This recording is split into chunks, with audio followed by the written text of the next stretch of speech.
Hey, my name's Jeffrey, and today I'd like to talk to you about chapters 1 and 2 of our book, Yes, 50 Scientifically Proven Ways to Be More Persuasive. Hopefully after this video, you will find it useful and you will have some skills to be a little bit more persuasive.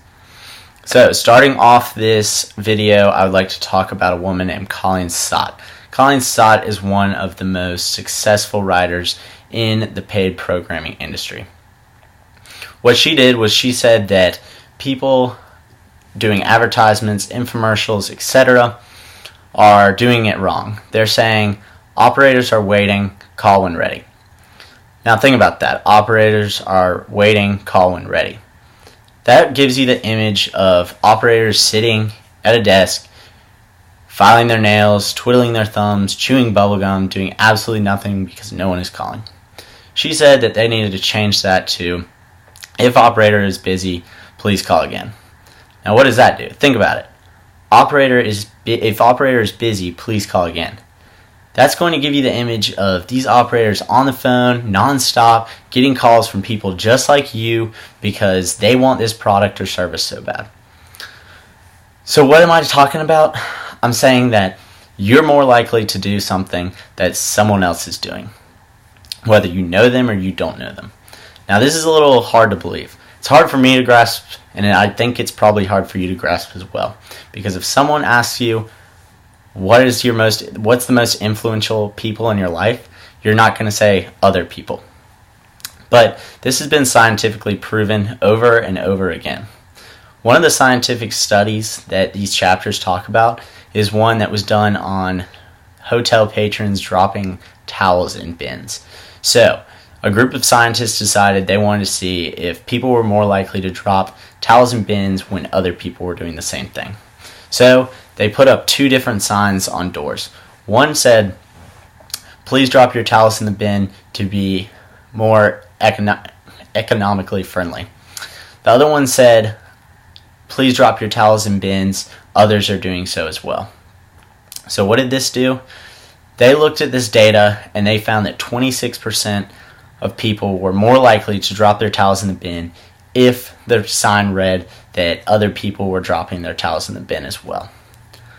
So, like I said, this has been backed up many times before, and this is going to help you in the way you're persuasive in sales or any kind of business, maybe even in a presentation later in this class. So, how can this help? Think about if you're selling something to someone and you need a little bit more credibility. You need to have an underlying reason for this person to buy this product. Well, one of the things you can do is you can get somebody who's bought your product or service before and have them give a testimony to this client. You could even, if you want to go a step further, throw a lunch in one day for a meeting and have this person accidentally sit at a table as a bunch of previous clients you've had before.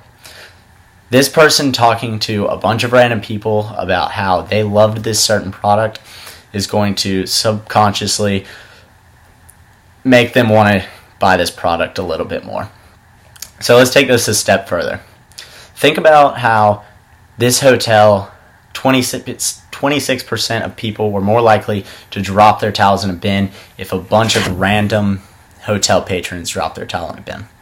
Well, what if it was a bunch of people that were even more closely related to them?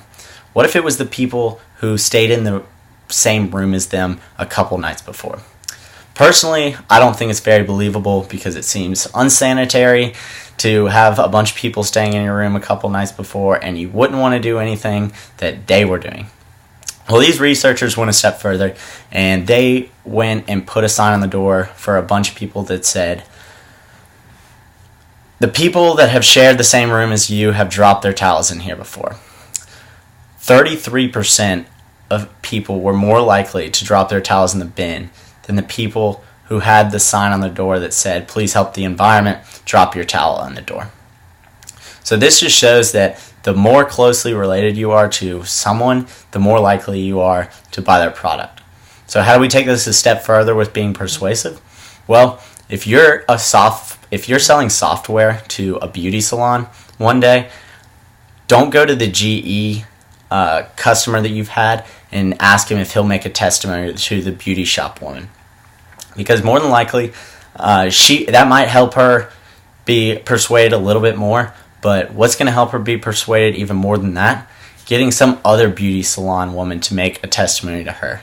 She's going to feel that association, she's going to feel that trust, and she's going to feel like if it's worked for another beauty salon, it's going to work for her. And it's just going to take it one more step further to be that much more persuasive. I hope this video was helpful, and I hope you learned a little bit more about being persuasive. Good luck. Thanks.